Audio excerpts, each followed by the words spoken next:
Demeurez en ligne pendant que nous acheminons votre appel. Des frais d'interurbain peuvent s'appliquer.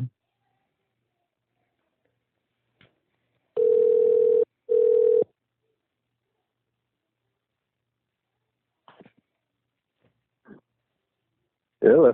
Hello, Chad. Yes. This is Eric. How are you?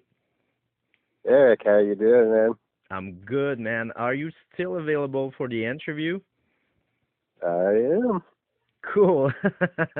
It's gonna be quite easy. I'm not gonna take much long. When you're ready, I'm gonna say hi. This is DJ Podcast Bed, and I'm gonna to introduce yourself. Okay. What's this for? For the radio show at Quebec City radio show Prescription Punk Rock. Oh, I see. Okay. Did you remember you have an interview? No, I did remember that. I just didn't know who I was talking to. Cool, because it happened. It's like, okay, I have an interview. Yeah. Okay. I didn't know why the fuck you calling me. It was weird. Are we on the radio? Are we on the radio right now? No, it's pre-recorded. Okay. You want me to? Oh, okay. So this is Chad. My name's Chad Press. I'm in some bands, and I'm in this new band called A Vulture Wake. We have a record coming out in January. Hell yeah, that's right. You are in that band and some band. You guys gonna release the record on Bird Attack Records. It's an amazing family right now. For people that didn't heard about the project, how it started up, how you guys came along together. I have known Brandon and Sean for a long time. I actually Drag the River did a tour with Authority Zero, and that's when Sean and Brandon were both in Authority Zero. I've known Sean for years through because of Good Riddance and whatnot, but that's when I started hanging with Brandon on that tour. After he left the band. After he left Authority Zero, he just sent me a bunch of music. He's like, dude, I have all this music. I'm looking to put a band together. And I listened to it and really into it because it's kind of a different style than I've really ever done before. It was kind of overwhelming what he sent me. I mean, he sent me like 15 songs, just music, and fairly ambitious music also. You was goddamn ready. Yeah, right. But, I listened to it, I was just like, holy shit. I love the music, but first, I was like, man, this is a whole lot of shit to write lyrics for, and that's not normally how I write songs, I usually write with the guitar and everything and kind of build a song, complete. So it's not really my strength to just take somebody's music and write words, but like once I wrote the first one, then it was like, all right, here we go, and it took a couple weeks probably, and to write all the words and kind of figure out how to, talking with these dudes, figured out how to edit the, put songs together and whatnot, leave out parts and shit, whatever. But long story short, I told Brandon I was in. He was still jamming with Sean, so there was that part of the band, and they asked Joe if he wanted to do it, and Joe said yes. And that was it. And here you are. And here I am. And it's cool because, I'm sure as a musician you want a challenge, and I'm pretty sure that was a big challenge, like you said, to do work with somebody else's music, to start with. Yeah, totally. And I mean, even when I did just write words, I mean, it was in, the context of all, which, I already knew the dudes, and I knew how those guys write music and shit, and, I kind of knew what they wanted to get out of it, like melody-wise or whatever. So, like even though like I had been hanging with those dudes on that tour, I still didn't really know Brandon very well. So, it's kind of odd just to jump into something, this kind of, personal, I guess, with a bunch of guys that you don't know that well and, don't live around, you don't see daily.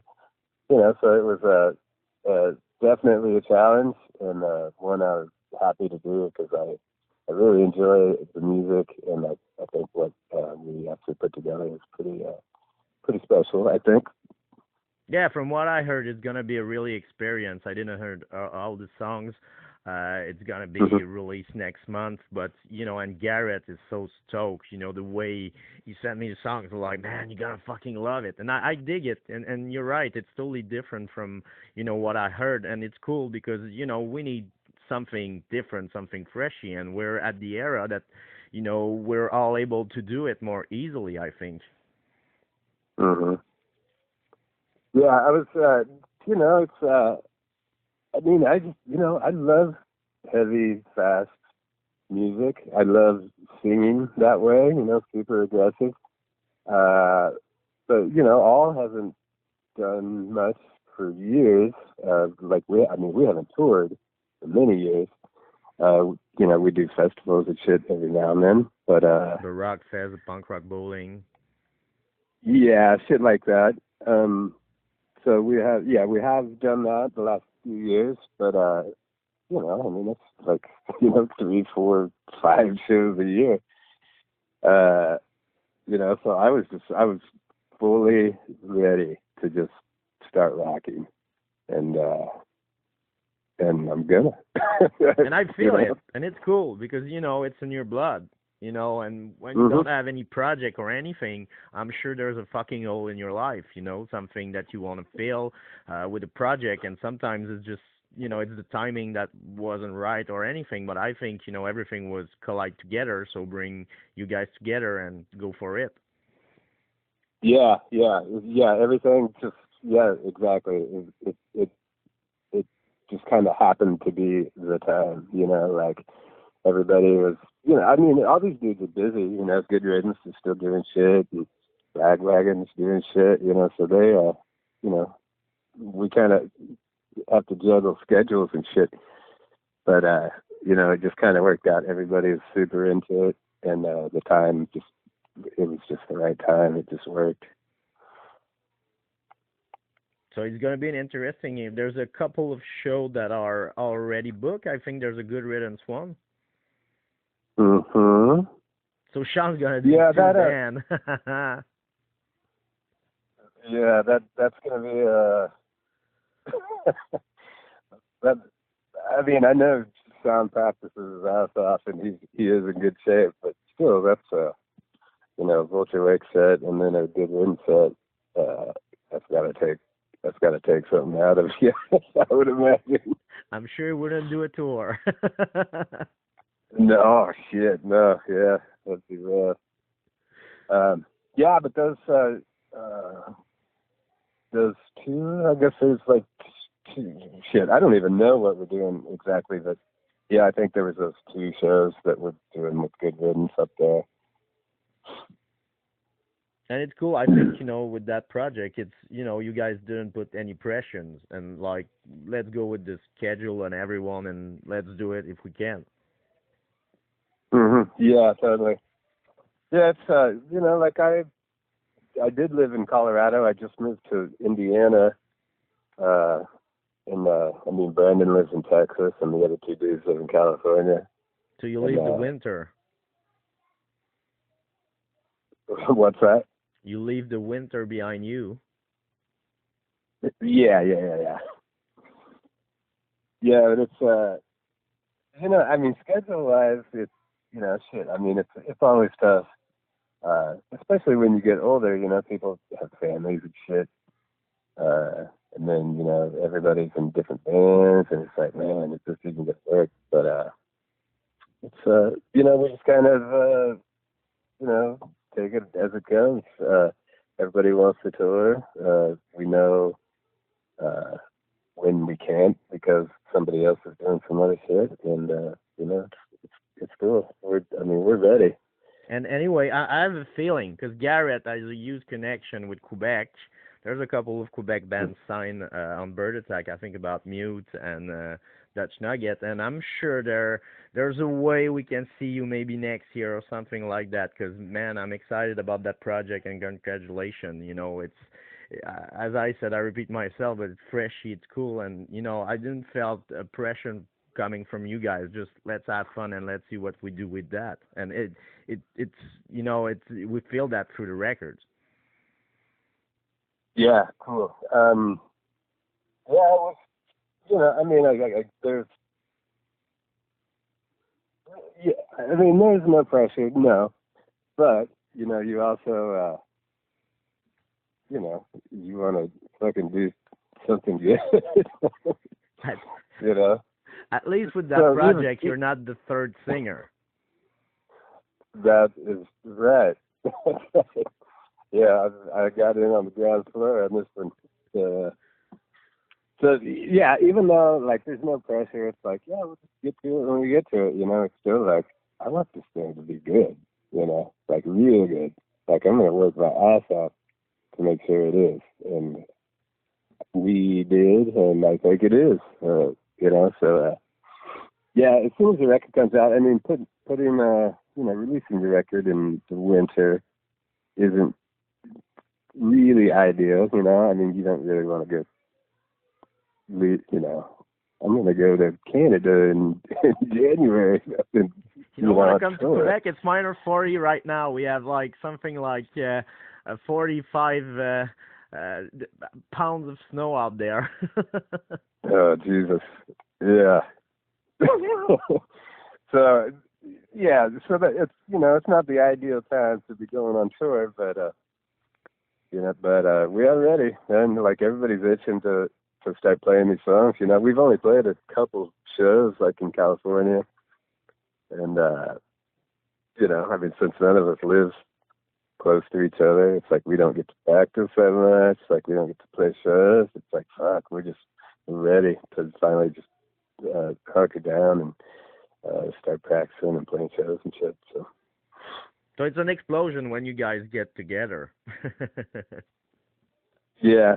It was weird, like when we wrote the songs, they were written before we even met in a room together. You know what I mean? It's crazy how you can do this shit over the internet these days. So somebody would just send me music, I would write words, kind of, sing, do like a crappy scratch vocal or whatever I had and send it back. And so by the time the first time we got together to practice, it was like we had been practicing. The first time we played the songs, it was like, this is pretty fucking good already. It's pretty bizarre how that shit works. Yeah, I know. It's like it's the brain. You're connect, but online it's not connecting with the people. You can physically touch, and it's weird sometimes because we reach each other, really easily now. But we don't have the chance to reach each other like more humanly. So it's the same with many bands. There's many bands that work the same way, and but at least. It's cool because it brings, project that maybe would never exist back in the days like 30 years ago. Yeah, totally. And there's, you could get something kind of cool out of songs by like not practicing together. That's for sure. Like kind of weird shit that you would never think to put in a song, but you do just because there's nobody there to tell you not to, or whatever, you know. So, you know, I think cool shit comes out of like, you know, not being there together. You know, it's like, well, I'm gonna try this. I Yeah. wonder if anybody will like it. You know, they probably won't, but I'm gonna try this, and you know, and if you're actually in a garage playing together, you know, you get shot down immediately. So I think cool shit does come out of just this cool way of writing songs. You know what I mean? Yeah, and anyway, we're at a weird era of music, Everybody's, is doing it, now because the people that are there are there for the right reason. Everyone is kind of losing money. Mhm. Right. So it's just Yeah. like it's a digital era, but still, it's the band that do it, the band that started up, they give like every fucking thing, and it's just amazing how the songs and everything, is still good, and there's kind of strong scene, the underground scene is still very, very strong. Mhm. Right. Yeah. Yeah. It's, you know, I mean, like you have, you know, these days, like you have to tour, you have to play shows. Uh, so it's like, I mean, if you want to make any money, you know, not that it's about money, but if you want to continue to do it, you have to make some money. Yeah. You know, I mean, we're all too old to just be doing shit just to have fun. You know, it's like, you know, well, I could be doing something else. You know, I have a house. You know, I got to put some money in for the mortgage and rent. But you know, so it's like you have to play shows. You have to get out there and do it. So, you know, you have to love it because you're not going to do it just for the hell of it. You know, so yeah, you do have bands out there that are touring and shit, and it's for the love of it, and not, you know, that's what makes good music for the Yeah. most part. You can hate it and still write great songs, but you know, you don't get the punch in the chest from that kind of shit. You're damn right, man. You released a solo records almost like what, 9 years ago? Um, damn, was it that long ago? I think almost 10 years. it, I mean, yeah, it was years ago, but I couldn't tell you exactly when. Yeah, but yes, it was years ago for sure. You see how Chad has a timeline. Is it like so, somewhere at somewhere anyway? But was it something that you enjoyed? Did you enjoy doing it? Because at that time there's many musicians that's still doing the solo thing. It's acoustic really work well right now. Mhm. Uh, yeah, I love doing it. Yeah, like, cause I mean, I've been touring in Drag the River also since I think we just turned 20 uh this year. Fuck yeah. So what? So like 90. Wait, what year is this? 17. Yeah, so like 96 or 97. I mean, like Drag started playing. You know, did that for years and love it. Still do. Uh, but you know, like I had a bunch of just like very like stark personal songs that I thought just needed like to be just an acoustic guitar. I wanted to do a whole record of like the fucking quietest, like kind of most depressing shit. And there were like songs I didn't feel like would work with like with full bands, you know. So I did that, and I'm glad I did. I loved it. Didn't do much touring for it, so it just kind of disappeared. But well, whatever. I But still I mean, remember. it's weird. Do I remember the songs? The title, no, I'm the worst with the title. But yeah, there's a couple of songs I got in my head. Oh no, that's great. And I do have another solo record that I got. Like I'm really slow at getting shit out. Like if left up to me, stuff will just sit for years.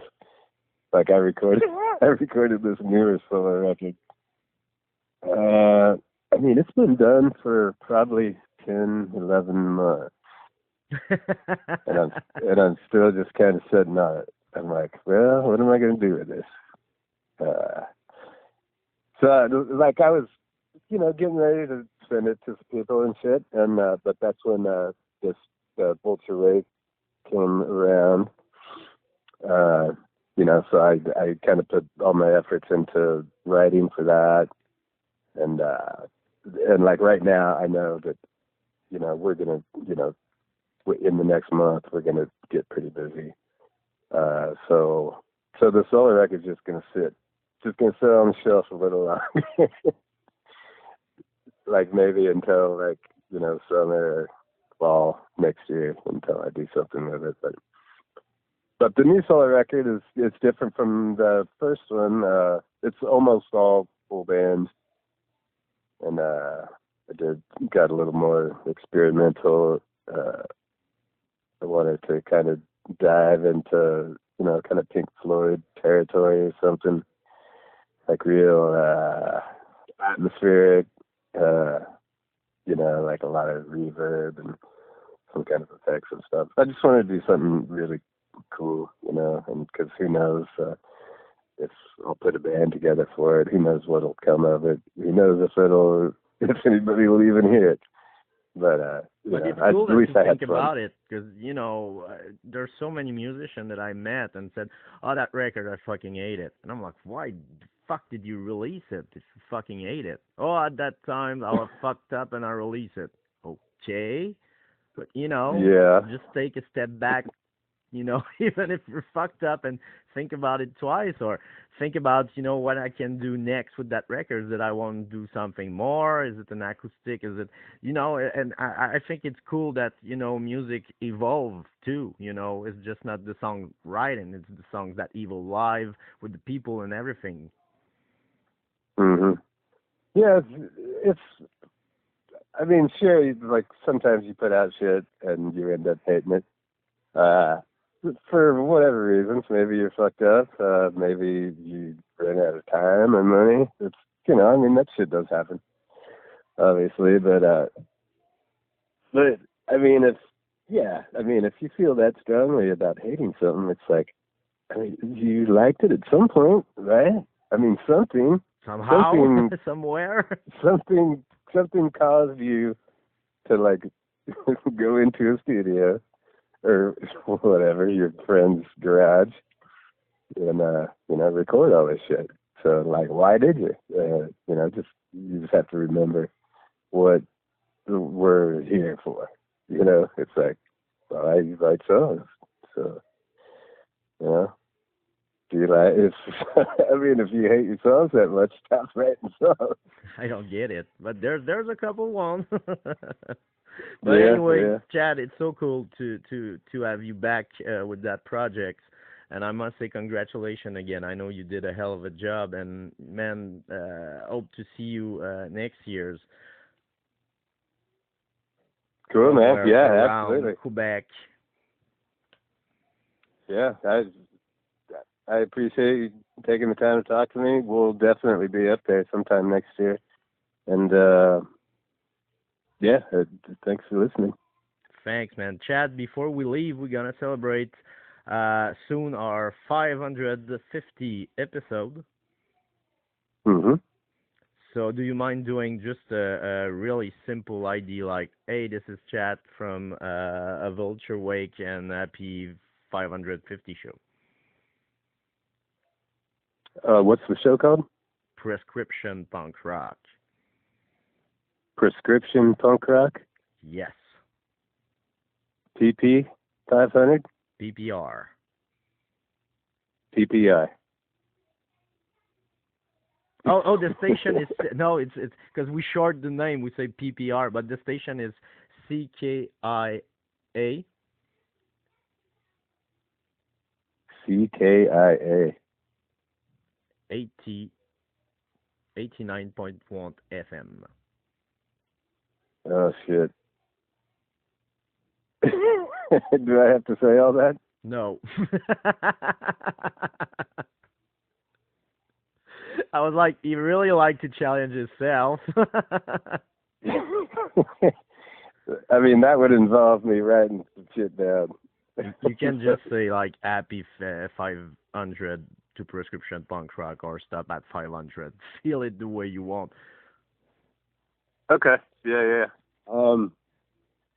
Hey guys, this is Chad Price from the band A Vulture Wake. Happy 500 show to Prescription Punk Rock. Nail it in one time. Keep it simple.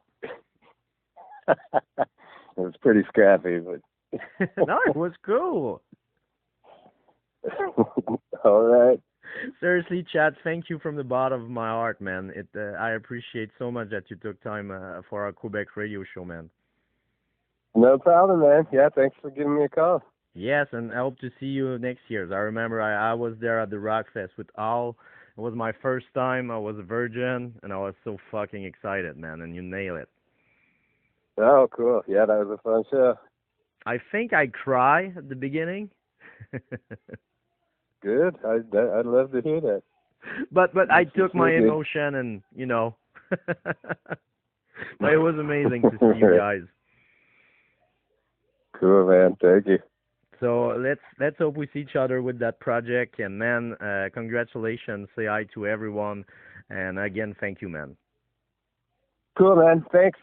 Cheers. Yeah, hopefully I'll see you up there. Yeah, beers on me tonight, Chad. All right, man. Thanks. Bye. Bye.